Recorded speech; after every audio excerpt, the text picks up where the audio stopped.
One, reframe your thinking around AI. Do not see it as the enemy. See it as a tool. You're not going to be replaced by AI, at least not yet. You're going to be replaced by a human using AI. So be the human that replaces others. Get control of the AI, learn to use it. 2, figure out how AI is going to disrupt you. Face it head on. Don't shy away from this. Don't run, don't hide.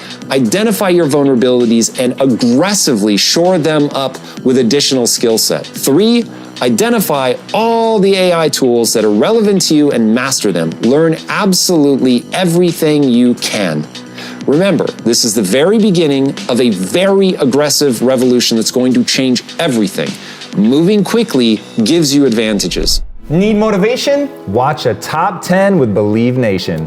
Hey, it's Carmichael, and I make these videos because in my first business, I struggled to stay afloat. I quit on my business partner, and the thing that kept me motivated, that kept me going, was studying the stories of famous, successful entrepreneurs. And in their stories, it gave me the hope, the drive, the ambition, the thinking that maybe I can do it too, that extra bit of belief. And I still need their stories today, and I'm honored to share them with you here as well. So today, let's learn from one of the best, Tom Bilyeu, and my take on his top 10 rules of success. Enjoy. Rule number 2 is optimize the mind and the body. Everything in your life once you wake up should be dictated by a routine that you follow religiously that is optimized to help you achieve your goals. Now remember, you should set goals that are honorable and exciting. So it's something you're legitimately interested in doing.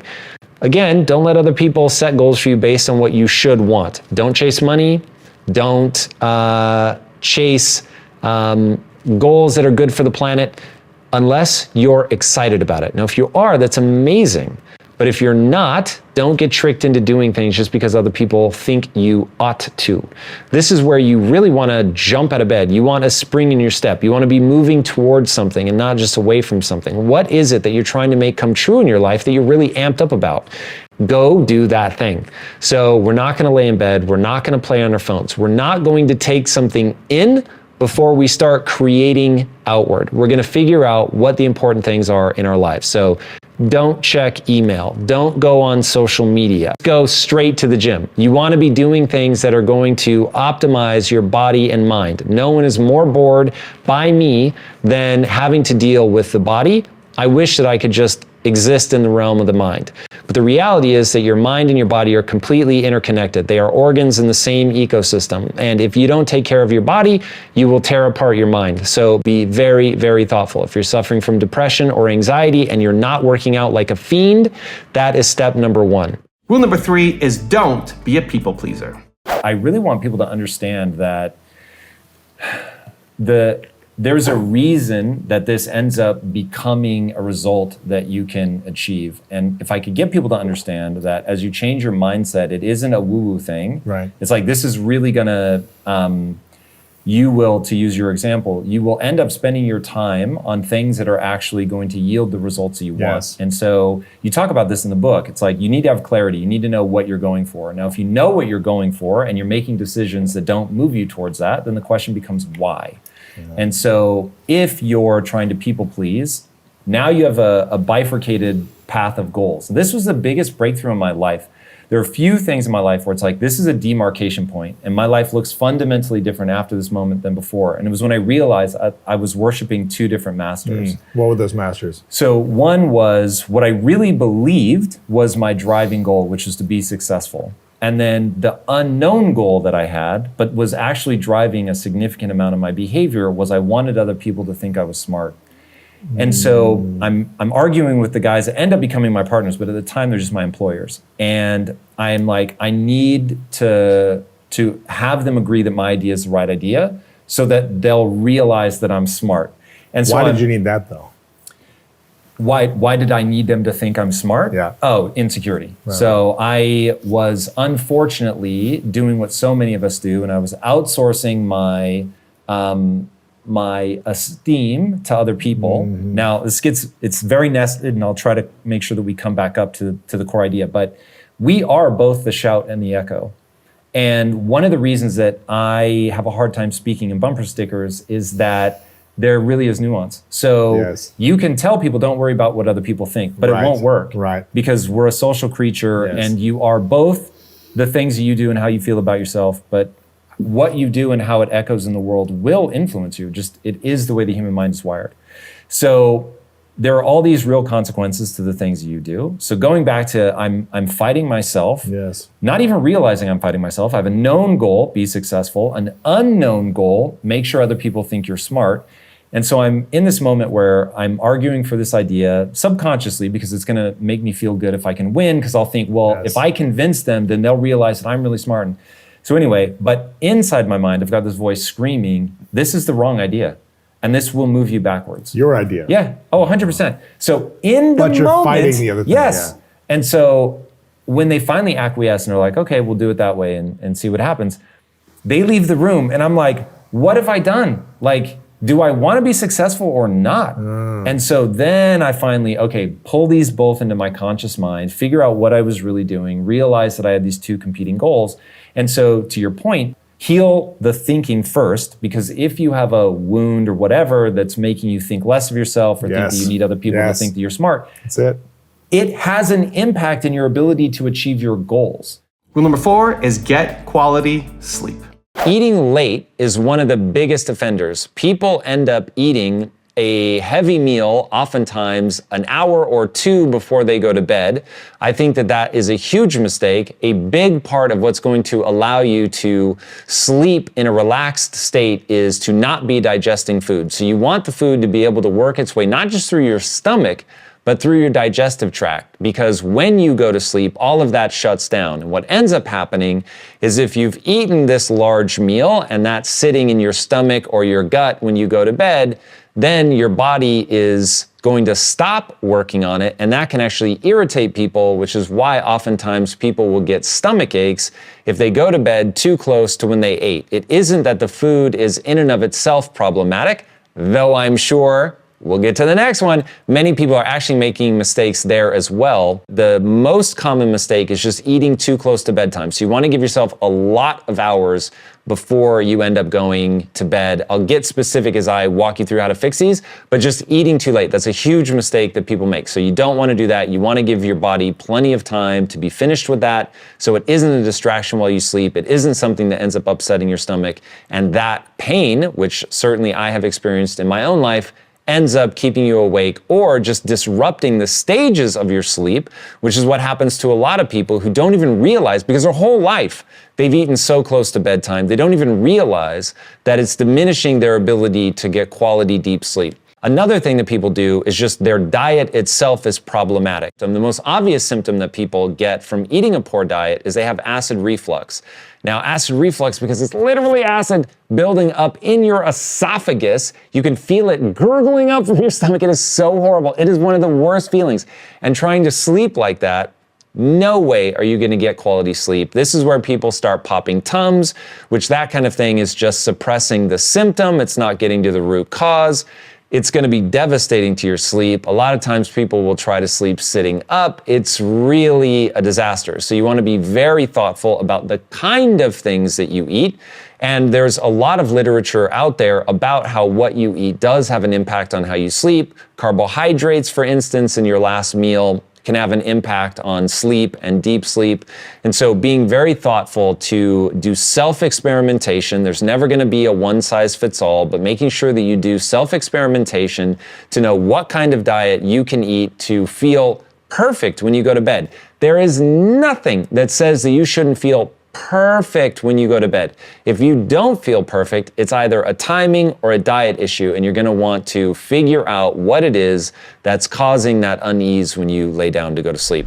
Also, to make sure you're actually taking action after watching this video, I've designed a special free worksheet just for this video. The worksheet will highlight all of the lessons learned in this video, as well as pull out our 3 favorite learnings and quotes that will inspire you to actually do something. The worksheet will also give you space to write down what your key takeaways are and your specific plan of action to make sure you're getting results. If you want the worksheet designed specifically for this video, absolutely for free, there's a link in the description below. Go click on it and start building the momentum in your life and your business. I'll see you there. Rule number 5 is study new technologies.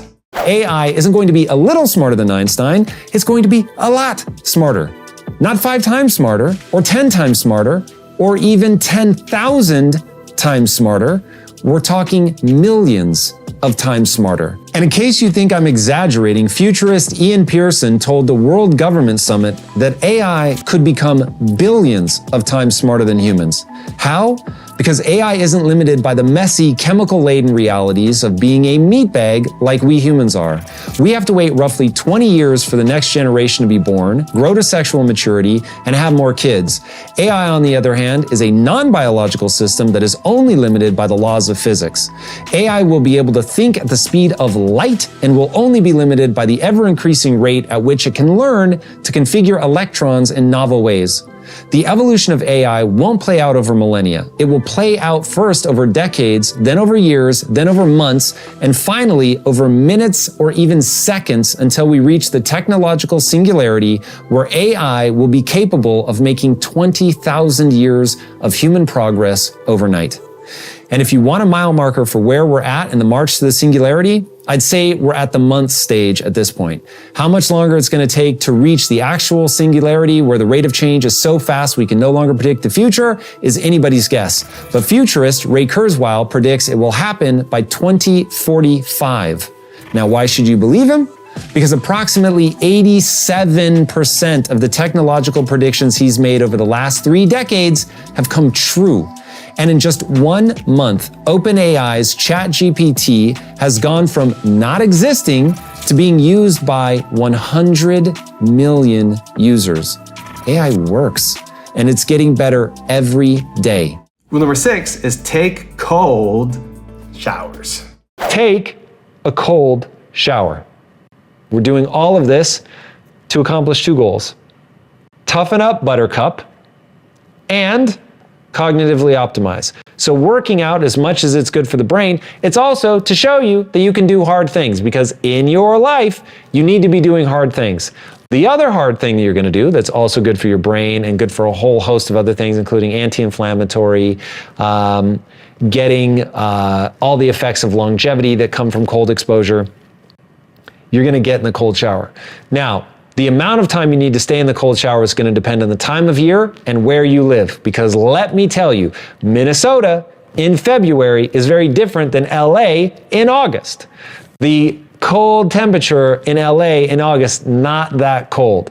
So, and compared to, and I've actually done this, was it in Minnesota? No, it was Chicago. I did Chicago in the winter. I can't remember exactly what month. And the water hitting my forehead gave me a headache. I was like, damn, this is a whole nother level of cold. So doing that versus in LA was a world of difference. But in LA, I would keep myself in the shower. I think my record was like, oh God, it was somewhere between 12 and 17 minutes. I can't remember. But for, 13 months, I did this every single shower. Weekend, no weekend, actually that might be a lie.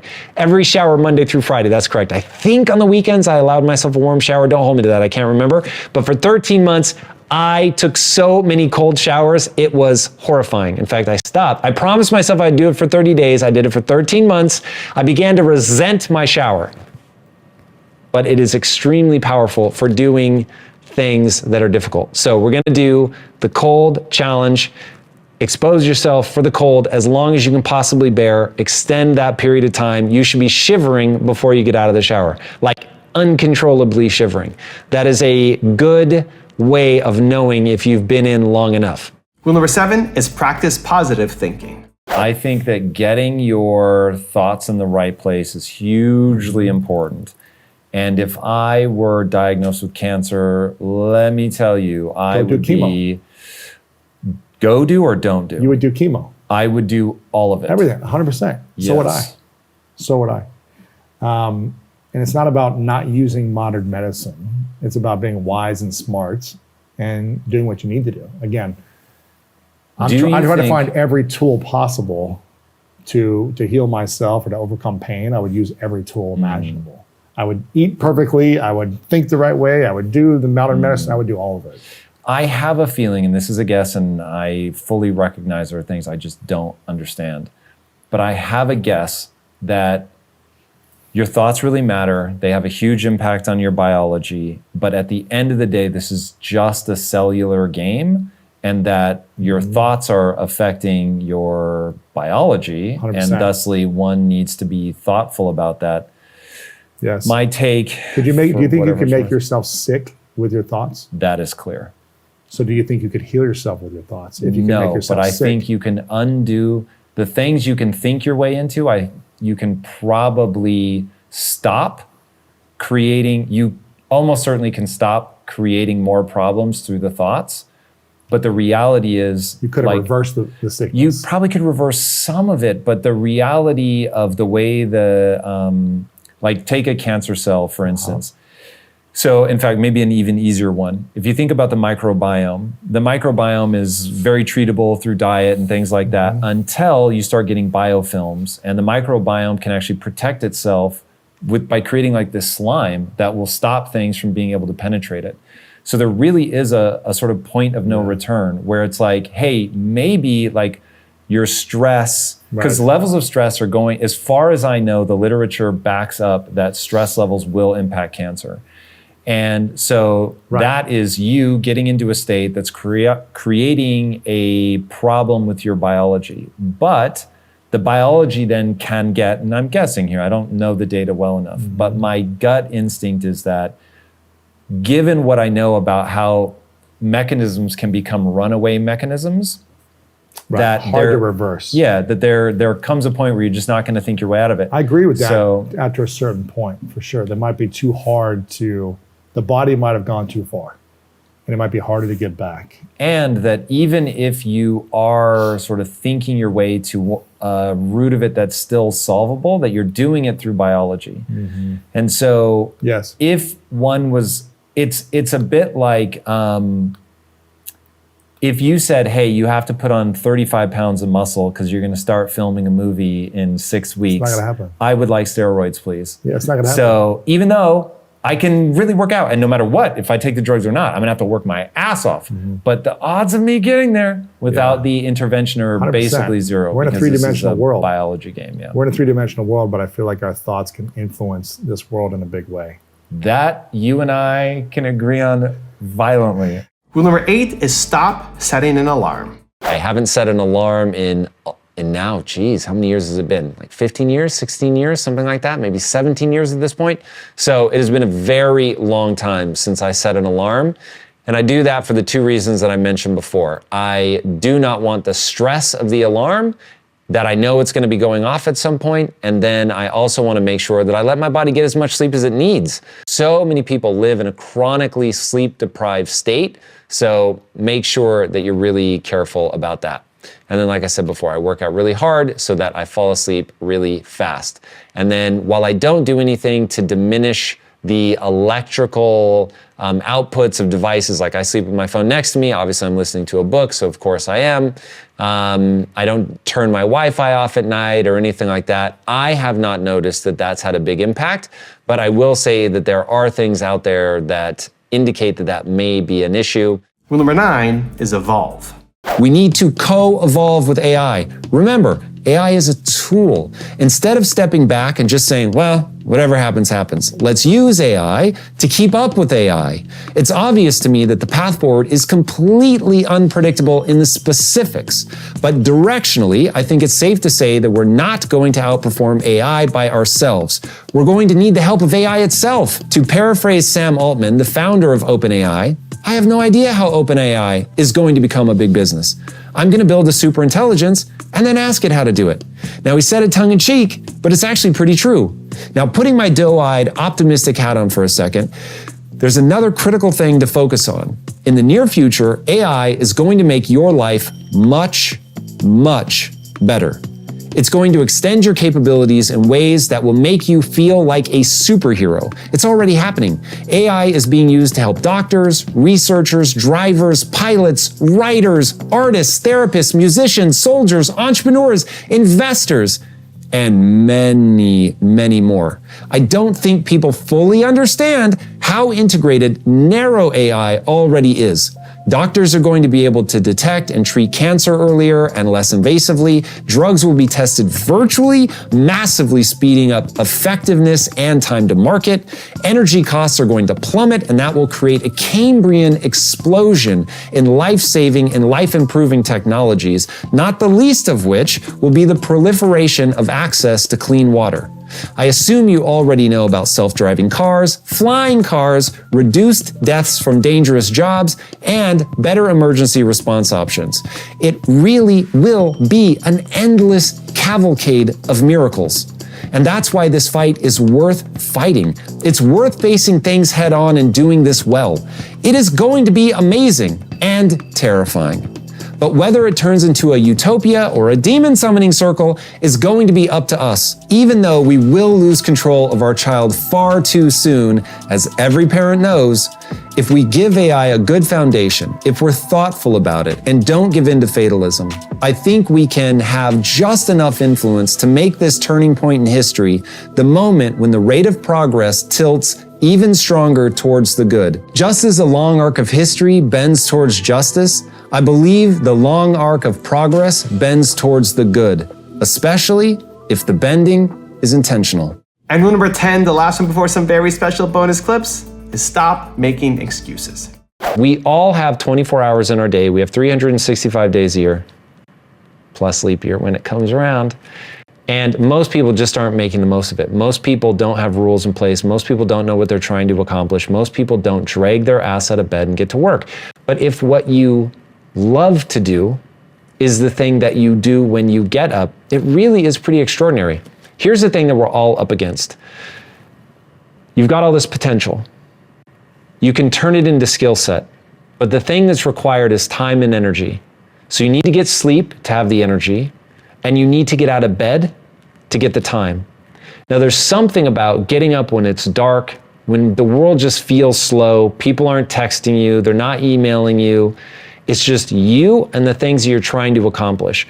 When you take advantage of that time, and by the way, you're gonna be sharp, you're gonna be fresh, maybe not in the first 30 minutes when you wake up, but man, once you get that engine turning, which is why I recommend that you work out first thing in the morning, once you get that engine going and you're up to speed, those are gonna be the most high performative hours of the day.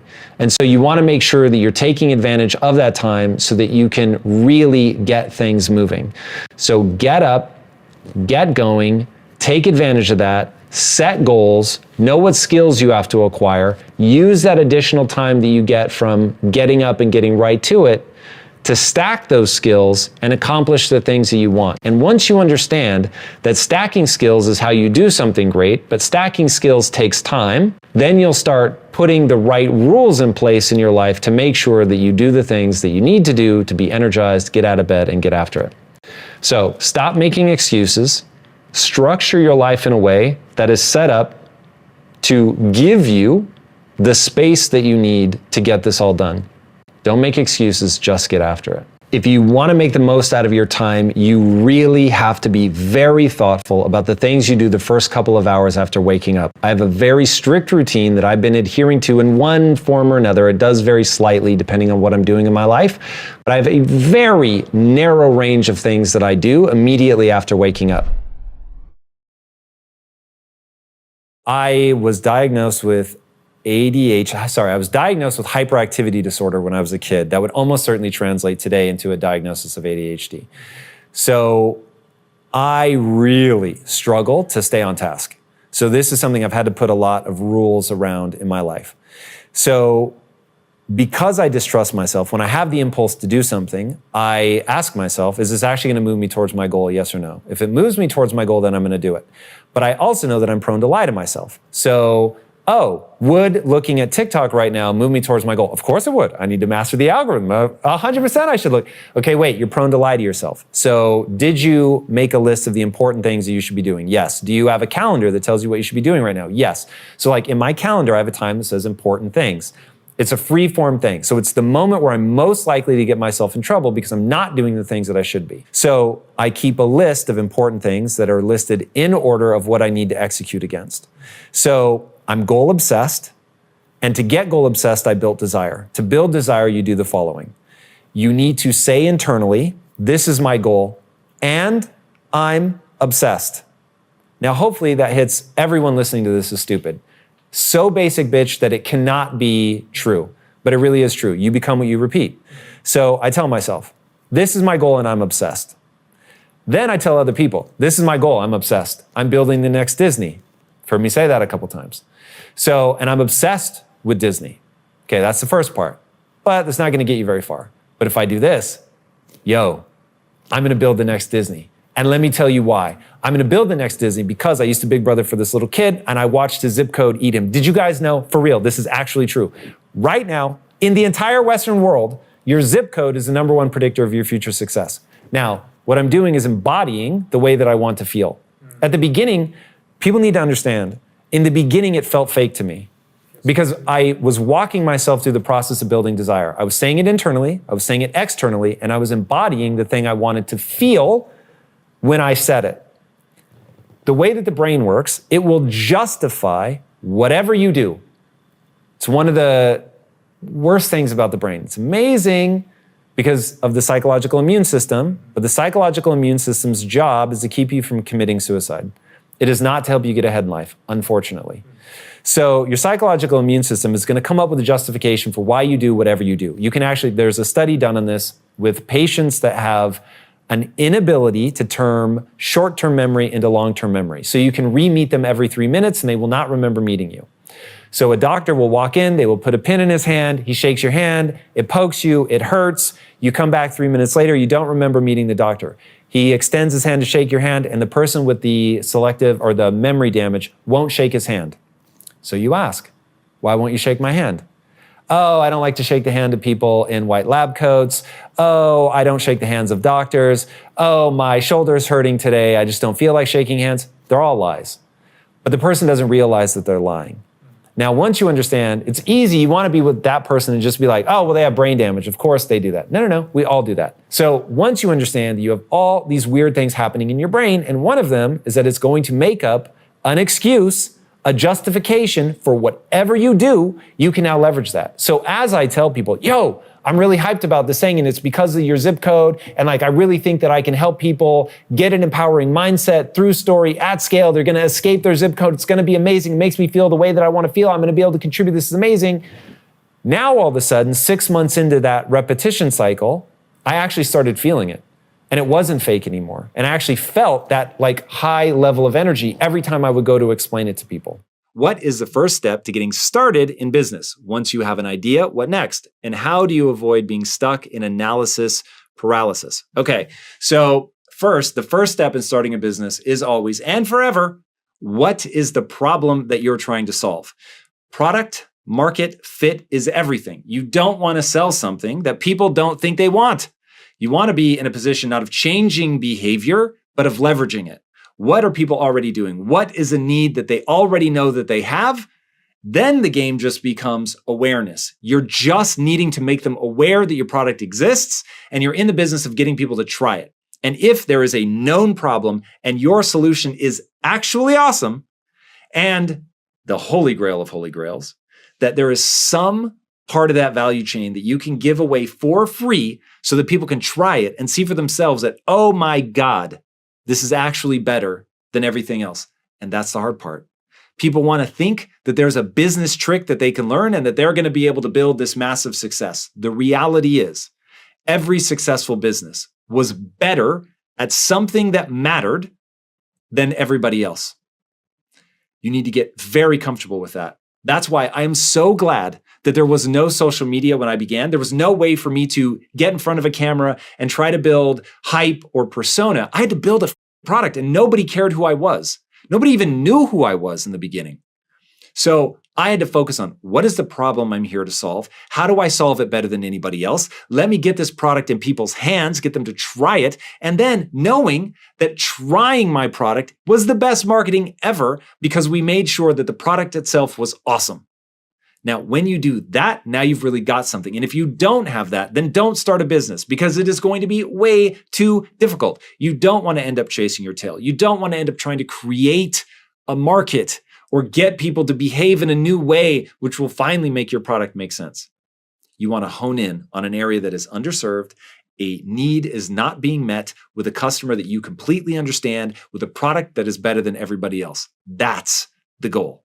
Now, once you have that idea and you're like, this is it, I know this is the one, boom. Now we're going to go to social media. Social media is going to give you the ability to get people to know about your product, to add value to people's lives before you try to extract that value. And that's how we're going to start getting that word of mouth so that we can give that product away. Because remember, that's our goal. We want to create something. We can give some part away. It could be a freemium model where we're giving some small part away, then we want you to upgrade. Or if you're lucky, like I was at Quest, and it's a product that people actually eat. And so even if you give them one, you know that if they like it, they're going to need another one the next day, and so on and so forth. And so people are coming back. And now, like with impact theory, where 85, 90% of the content that I create, I give away for free. And by doing that and changing somebody's life with the free content, then I'm like, now imagine that you get into one of the paid pieces of content. People make the leap that, whoa, if the free stuff is this valuable, then the paid stuff ought to be even more valuable. And since we give a money back guarantee, you have nothing to lose. And so that's been a tremendous win for us, is by putting out all of that free content over years, building that reputation, impacting people's lives, becomes very easy then to get them into the paid offerings. Do you need an entrepreneurial mindset to become wealthy? No doubt. I mean, you could win the lottery or have your parents give you money. That certainly is possible. I don't think you're ever going to get what I would call wealthy in the short term without an entrepreneurial mindset. Now, in the long term, you can invest very traditionally and generate incredible wealth. It's really pretty startling what compounding interest looks like over time. And if you're willing to sit in the stock market, which returns an average percent of 7% over inflation, so being in the stock market for 30, 40, 50 years really is pretty amazing. And you double your capital every 7 years. So you put it in, if you've got $50,000 to begin with, 7 years later, you've got $100,000. 7 years after that, you've got $200,000. 7 years after that, you've got $400,000. So it gets big number pretty fast, right? When you're going from 1 million to 2 million, 2 million to 4 million, but you've got to be in it 50 years, right? So you've got to have a lot of those 7-year cycles. And that, quite frankly, for the vast majority of humanity, is exactly what you should do. You're effectively, if you do it the right way, do not try to pick stocks, okay? Don't try to pick stocks. Nobody beats the people like Ray Dalio, right? He's got hundreds of millions of dollars in AI, 1,800 employees that all they do is that for a living, and they know how to make arbitrage on milliseconds. If you're not going to play at that level and you're basing your decisions on things you hear about on Twitter, it's already too late by the time that makes its way out. So that's where people make the mistake. They want to do it sexy. They want it to feel like gambling. They're trying to treat an NFT like an investment vehicle. All mistakes. You want an index fund. And the reason you want an index fund is index funds are, you're betting on a sector of the entire economy. So you're not trying to pick a winner. It's kind of like saying, I'm going to the horse track. All I'm going to bet on is that a horse wins the race. A horse comes in second place, a horse comes in third. It doesn't matter which. I just know that they tend to work out on this distribution, so I'm going to invest in something like the S&P 500, which is a list of the 500 strongest, is probably the right way to think about it, the 500 strongest companies in the economy. If one of them ceases to meet that criteria, they fall off, stop being a part of that portfolio, a new one comes on and becomes part of that portfolio. So it is not what they call actively managed. So nobody's trying to buy a quick stock. It meets this criteria or it doesn't. As you get fancier, you can invest in more index funds. So maybe you want a growth index or an index out of China or developing economies, whatever.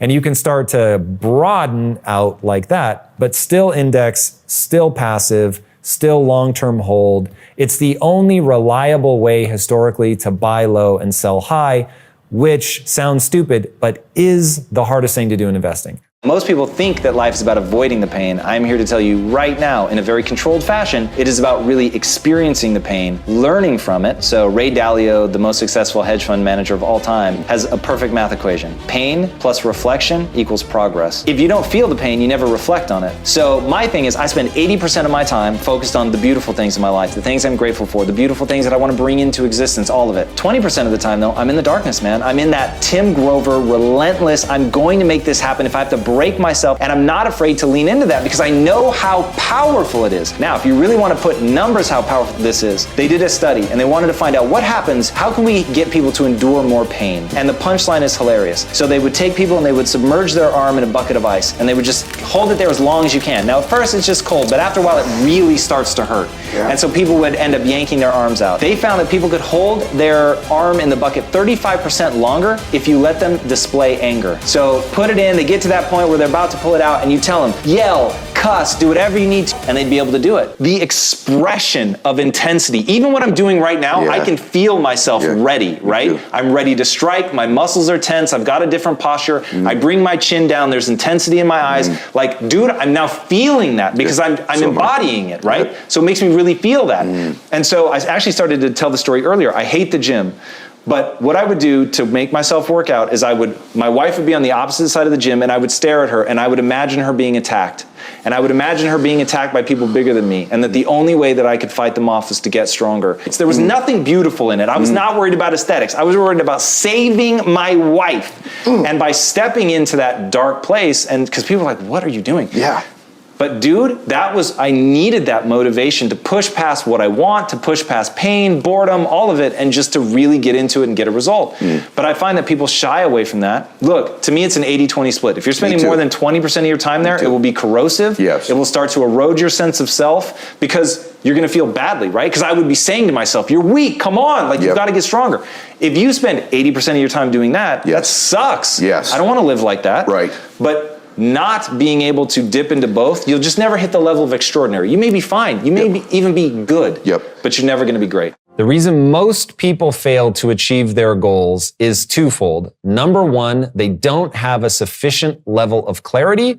And number two, they don't want it badly enough. The statistic is that 92% of all people that set a New Year's resolution fail to stick with it. The way that you go from being in the 92% to being in the 8% is by having a freakish level of clarity and building so much desire in your life that nothing could stop you even if it tried. This is what you need to do. The clarity piece is really the most important thing that you can have in your life. And most people have a really vague sense of clarity, but because they can say in a sentence something like, I'm going to win a gold medal, they think they have the clarity that they need. But the question I would ask somebody that told me that they wanted to win a gold medal is a gold medal in what? The Olympics? Yes, Tom, I want to win a gold medal in the Olympics. Amazing. Which event? Swimming or tennis? Swimming, fantastic. The breaststroke, the freestyle medley, what's it going to be? You have to get so specific with your goal that you know what to do with the next 15 minutes of your life. Ultimately, success, accomplishing a goal, seeing things through, all come down to what you're doing with your time and what part of your potential you're turning into actual usable skill set.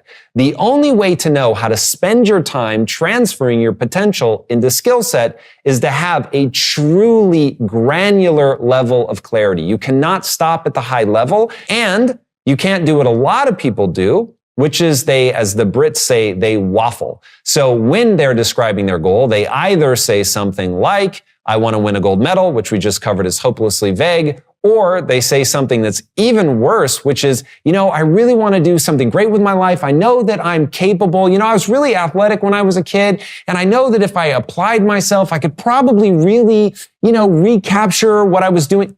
That's how most people describe what they want to do in life. It is terrifying. You need to be able to state what your goal is in a single sentence with no commas, parentheticals, run-ons.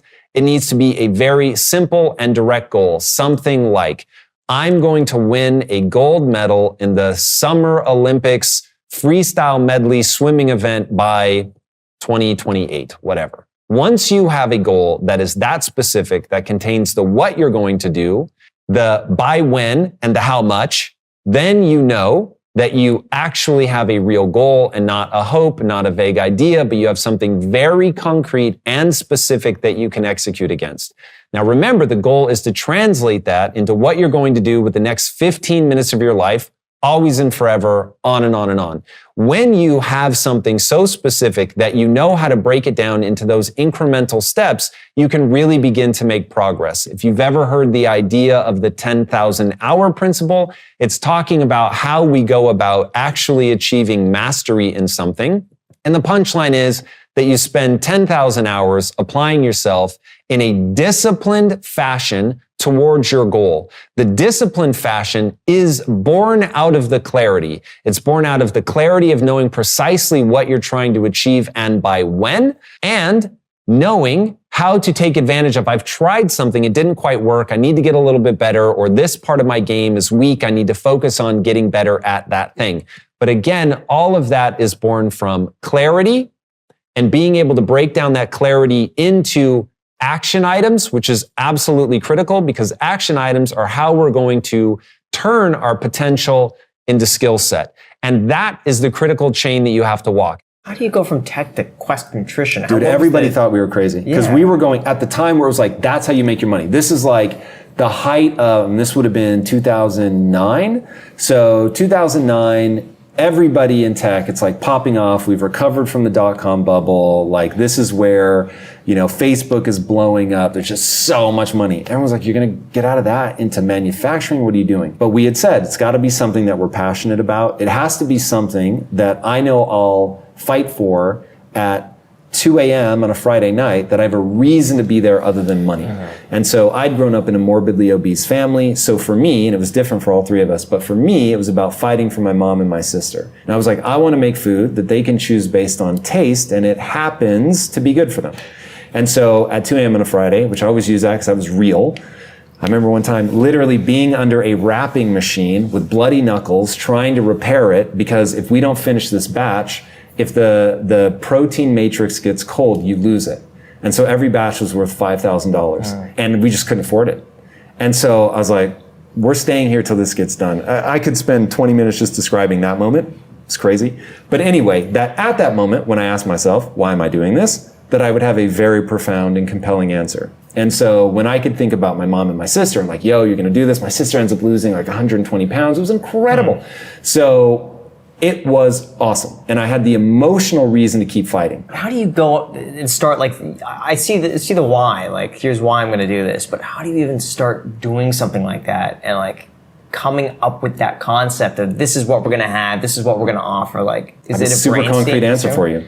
So of everything, you need to start with a really crystal clear goal. Okay, so we want to end metabolic disease. Okay, big mission, but what your goal is not clear enough until you know what to do with the next 15 minutes of your life. That's how I look at everything. All right, so my goal is to end metabolic disease. What's stage one? Don't try to change behavior, try to leverage it. Okay, word. So I know people will eat junk food. Okay, so what if we could make junk food that leveraged all of the junk food science, but did it with ingredients that are actually good for you instead of bad for you? Cool. So we're going to need to understand the biomedical markers that we're going to look for. Like right now, I'm wearing a glucose patch. We used to check our blood when we would eat our own product to see, is it working, is it not working? Because we had a belief, and I still believe it to this day, the number one thing you should pay attention to is what is your glucose levels. If your glucose levels are constantly high, you're a diabetic. So it's like, and we know chronic inflammation, all that stems from that. So we just started working backwards on the problem, but you have to have these principles. That's why when you and I were talking in your interview, I'm always trying to distill, what's the principle? So I can abstract it from that moment and apply it to anything. So, all right, this is going to be a nutrition company. Cool. What are we trying to do? End metabolic disease. Why? Because my mom and my sister are struggling from this. I don't want them to die any sooner than they have to, so it's deeply personal for me. What are the things that have gotten them there? They're choosing food based on taste. Could we get people to choose food based on taste and move them forward metabolically? Yes, we can. What are form factors people are already used to? A protein bar. Why hasn't anybody made this protein bar before? As we found out, it's because all of the scaled up equipment had been engineered over 70 years with the use of high fructose corn syrup. Once you take the high fructose corn syrup out, because it will elevate your blood sugar, which defeats our whole purpose, once you take that out, it won't run through the equipment anymore. So now you have to be willing to become your own engineers, and you have to develop your own equipment. It's crazy. My question is, what is the quickest way to learn about crypto for anyone new? So YouTube YouTube unto itself is one of the greatest inventions in modern history. The fact that any of us could go on right now and take an MIT course for free on YouTube. If you type in cryptocurrency, Bitcoin, Ethereum, whatever, DeFi, anything that you want into YouTube, you're going to get a slew of results. In the beginning, you want to look for crowd validation. So what's got a lot of views? That's going to be a great place to start. Now, it may have a lot of views and still be worthless, but it's a very good place to start. When you're learning anything new, first you need to understand the language. So every new area, industry, topic, all of that is going to have its own vernacular, its own jargon. And to really begin to understand it, you have to know what people are actually talking about. So first it's just, hey, we're going to watch a bunch of content and we're going to begin to learn the words that people use. Now, part of the reason that I suggest doing this on YouTube versus, say, books is that the publication cycle is very long and things in this space are changing so rapidly that personally, I probably only watch about 5% of the content that I consume on the topic of cryptocurrency is more than a week old. Now, when it comes to voices that I resonate with, and everybody needs to figure out whose thesis makes more sense to them, figuring out how people view the world is very important. Michael Saylor, for me, is somebody that has really been influential. Raoul Pal is somebody that's been really influential. I've interviewed both of them. As you go deeper down the rabbit hole, there's Robert Breedlove. As you start to learn about sovereignty and you start asking questions like, what is money? Which is one of the more interesting questions that you will need to begin asking for cryptocurrency to make a lot of sense. Then it gets incredibly interesting and you'll be able to start to create your own thesis about where you think the world is going because you understand humans, which is ultimately all this is about. Markets are driven by people. We want to understand those people, and then we can make predictions on what they're going to do with their behavior, which is essentially what a market is. You have to bet against the consensus, and be right. And that's how you end up making money in any sort of public market. And you'll find different people. You'll find people that talk about buy and hold, Michael Saylor. You'll talk to people about what's called macro investing, understanding big trends, Raoul Pal. You'll find other people that are more day tradery. BitBoy Crypto is a guy that that's what he talks about. And in the beginning, that was really fun for me. And I watched a lot of that content. But then as I realized, that doesn't really fit my personality, I gravitated more towards people that are looking at this as a psychological transformation, even more than a transformation of markets. Change the dynamic of the way that you're thinking so that you don't get trapped in your own neurochemistry. Because when you have an emotion, the chances are you believe that emotion, but the brain has this crazy weird mechanism where however big you react, it goes, oh, it was that big of a deal. So if you freak the out and you're yelling and screaming, then your brain's like, yeah, man, it matters that much. I said no cheese on this hamburger. There's cheese on this burger. That shit is crazy. You can't do that. You can't get the paper, it says no cheese. And when you wind yourself up like that, then literally it just gets hardwired that, yeah, this really is that catastrophic. But the reverse is true. Something horrifying happens. Something terrible goes wrong. And if you can, in your mind, just flip it and be like, yeah, we're going to figure this out. I remind myself in business all the time, my current skill set has already taken me as far as it's going to take me. And so if I want to go farther, I have to get better. But if you don't believe that you can get better, then you won't put the energy and effort into getting better. But because it becomes incrementally more difficult to get better, you begin to confuse it with I've reached the edge of my capabilities. Then if your ego is built around I'm right, not that I can identify the right answer, I am right. So I've done all the things, I hit the edge of my current abilities, and I have a belief that I don't know that I can get any better. And I have the ego defenses coming saying it was somebody else's fault anyway. Cool. Then I'm off the hook. I don't have to be confrontational of this reality that I've reached the edge of what I'm capable of, which sucks. That feeling of I'll never be as good as somebody else, that feeling eats at us in a really gnarly way. So that's where you get clobbered to death with, I no longer am optimistic that I can get better because all my big gains, my early gains, those went away. And my subconscious hands me a ready-made excuse for why this isn't my fault, and I take it and I exit. What are the uses for entrepreneurs and for businesses as NFTs and smart contracts disrupt the space? What are uses beyond the digital arts and the music? Because that's all you kind of ever hear. And it's like a song playing. You can't think of another song because that's the only thing playing. So I'm trying to like expand my mind around it. I see value, I think, relational to community, but kind of struggling there. Well, so let me give it to you in a non-technical way. Here's what the Web3 revolution is. It is allowing the community to capture the long tail value of the products and companies that they support. That doesn't have anything to do with music, doesn't have anything to do with art. Now, it may be that those are very easy examples to give to people, and it certainly is the case that art has just taken off because the blockchain allowed for digital scarcity, which allowed people to capture the energy of artists that otherwise would never have created art. It allowed artists to market to a global audience because they don't have to ship anything. So it literally changed the dynamics of the art community overnight.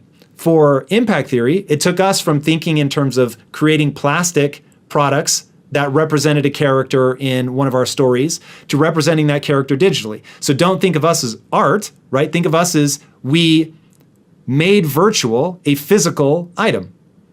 Now, what that's going to be for any other business is a question mark. But I will say that creating some sort of loyalty program, being able to gamify your community, that's one of the biggest no-brainers ever.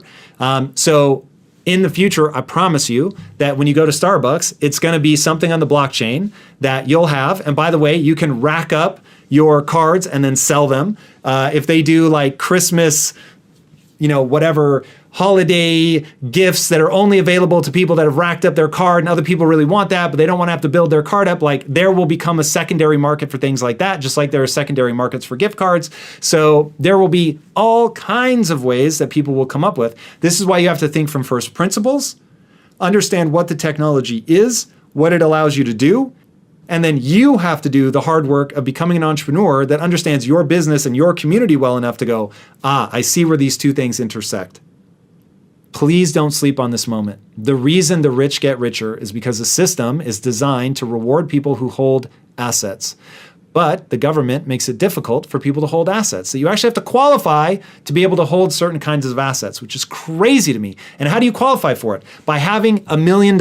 That's nuts. So the traditional market, there's a massive amount of value that happens before it goes to an IPO. Once it IPOs, then the public market can address it and anybody can get access to it. Most people find that market confusing anyway, but at least then you can have access. But there's this whole period before that where only people who are an accredited investor can get into it. What's happening right now obliterates all of that. It's distributed. It's outside of, not outside of government regulation, but it's being treated very differently. It's like gold is the easy way to think about it. And just like anybody can go and buy gold, but because this is that sort of initial early phase, you can get in early. Again, do your own research. I'm merely elucidating why I think this is so important. That you can get in early on something that may end up being the biggest wealth transfer that anybody has witnessed in hundreds of years. This is going to be absolutely crazy. Don't take my word for it. Do your own research. But what's happening is super, super important. Please go and understand it. Don't ignore it. Don't be afraid to feel stupid. You will get past that. You just have to keep going. Just keep listening, asking questions, not being afraid to look stupid. There is no need for the rich to be the only ones winning. Please, for the love of God, do your own research. Figure this out. Get in on this. This feels so important. I'm afraid of getting to the end of my life and realizing that I did not become the best version of myself, knowing that I got to the very end of my life and I did not accomplish every single thing I know I believe in my heart that I deserve to have. And I know the only thing that's stopping me is myself. I love that. I think that's the right fear, and I think all of us should have some form of that fear, which, if you didn't hear, is to have a vision of the person you could become and to reach the pearly gates, as it were, see who you could have been, contrast it with who you actually are, and be disappointed by the gap between them. And I love chasing that. I think it's a beautiful chase. But what I hope you guys will do, if you ever find yourself at the pearly gates disappointed in how much farther you could have gone, to simply ask one question of yourself every day. Did I give it my all today? Doesn't mean you're always going to win. Yeah. If your life is a series of yes, I did, you've won. You've won. Guys, the struggle is guaranteed. The struggle is guaranteed. The struggle is guaranteed. The success is not. And like the thing that I beg you guys is to have the guts to fail at something that you love. And when you are on the mud, on your face, and people are laughing, the I told you so's are coming out, that you remember one simple fact. You loved what you were doing, and you left it out on the field. What the else is there? Legitimately, like I'm getting emotional. What the else is there? What more can you ask of yourself than to really try, to really say, I give a shit about this?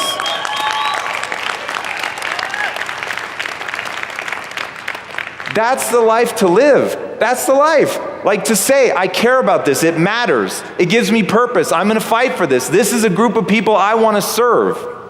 And I'm going to go all the way out every day. And look, you're not going to hit it every day. There's going to be days where you're off. There's going to be days where you're weak. Weak. But if that day, instead of bullshitting yourself, instead of saying I wasn't weak today, what are you talking about? If that day you fucking own it and you say, yeah, I was weak today and I'm not going to be weak tomorrow, but I'm not afraid to face that. I'm not afraid to accept that I'm not perfect. I'm not afraid to look in the mirror and say today was a bad day, that I didn't make myself proud today, but that shouldn't diminish who you are. It shouldn't diminish your view of yourself. Why? Because it wouldn't serve you. Because if you beat yourself up today, you make it harder for you to be rad tomorrow. It's a game that has to be seen in total. It's not a game where you can take a fucking snapshot. And this is like what I want you guys to understand. In any one moment, I've looked like a fool so many fucking times I can't count. But when I look at my life in 10-year chunks, I'm freaked out by what I've accomplished. I think rules are one of the most underestimated things. People don't deploy that nearly enough. And so in my life, I give myself 72 hours. If I'm just not sure and I'm really lamenting making a decision, I don't know, like it's unclear, I give myself 72 hours to make a decision and then I make it. Now, I always protect my downside and I never do anything that could be a mortality event for the company. I want to make that abundantly clear. But assuming that I've hedged my downside and assuming that even if it fails catastrophically and even my downside hedge doesn't stop this from being an abject failure, that I'm not going out of business. Okay, that's critically important. But within that, I give myself 72 hours and then I need to take action. Now, that doesn't mean that I don't find small incremental ways to try something to learn, which is a huge part of hedging my downside, is how do I stair-step into this? How do I put a toe in and then a foot and then up to my knee and then waist and then all the way, right? And there is usually a way to walk into that where you're not, biting off something that's going to take you years and cost millions of dollars before you'll even know if it's going to work. So finding that incremental way to figure something out and having that rule in your life that you take action, plain and simple. The whole idea, if you want to live the good life, is to recognize that you are a deeply flawed individual that is holding yourself back, that your life is a reflection entirely of your choices and not your circumstances. And if you're not happy with that, that means you're doing something wrong. So I'll define right and wrong as it's right when it moves you towards your goal and it's wrong when it moves you away. So if you're not where you want to be, you are by definition doing something wrong. But most people can't work through the loop that I call the physics of progress because their ego stops them at a critical part. So the physics of progress go like this. You have a guess as to how you're going to get to your goal. So first of all, it assumes you know what your goal is. But for now, let's assume that you do know your goal. So you've got a guess. This is what I would need to do in order to get to my goal. You're going to do that thing and it's going to fail. Now, we all have to struggle with, I tried the thing and it failed. The problem is most people put up their ego defenses, find a way to believe that it was somebody else's fault. It was the economy. It was where I was born. It was that my parents didn't have money. It's that the system is rigged, whatever. because those are probably valid reasons why it's going to be harder for that person than the next person, they stop. But let's go back to my definition of right and wrong. Right is that which moves you towards your goals. Wrong is that which moves you away. So people then are blind to the fact that they're saying that their real goal is to get where they're going, make $1 million, have a successful business, be a teacher, whatever. But the reality is their real goal is to feel good about themselves. Most people never have the self-awareness to avoid that conflict. And then even if they have the self-awareness that they're in a conflict, they don't realize that they could shift their self-esteem around instead of being right. So what I tried was right. And the only reason it didn't work is because the world is stacked against me. Might actually be true. But how are you going to move forward? Because there is some better thing that's going to move you forward. Most people are never going to see that because they stop at making it somebody else's fault. I have a list called important things, and I go through my important things list, and that is literally just a list of the most important things I could be doing for my business. And the reason that I keep a list is because I don't ever want to waste time in a transitional moment trying to think of what I should be doing or focusing on. I want that list.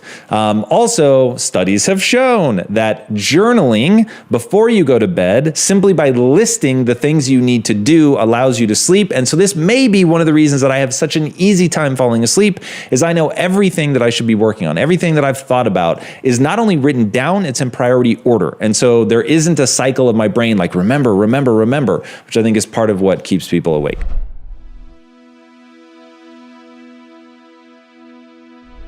Because you made it this far in a video, I want to celebrate you. Most people start and don't finish. Most people never actually follow through. Most people say they want something, but they don't ever do the work to actually get it. But you are different. You are special. Believe Nation, you made it here all the way to the end, and I love you. So as a special celebration, if you put a hashtag Believe down in the comments below on this video, I will showcase you and celebrate you somewhere on the screen in a future video because you are awesome. For 10 more amazing rules from Simon Sinek, check the video right there next to me. I think you'll enjoy it. Continue to believe, and I'll see you there. I've learned that courage is not some deep internal fortitude, that you don't dig down deep and find the courage. That courage is external. Courage comes from the relationships we have, those around us. A partner in business, a personal relationship,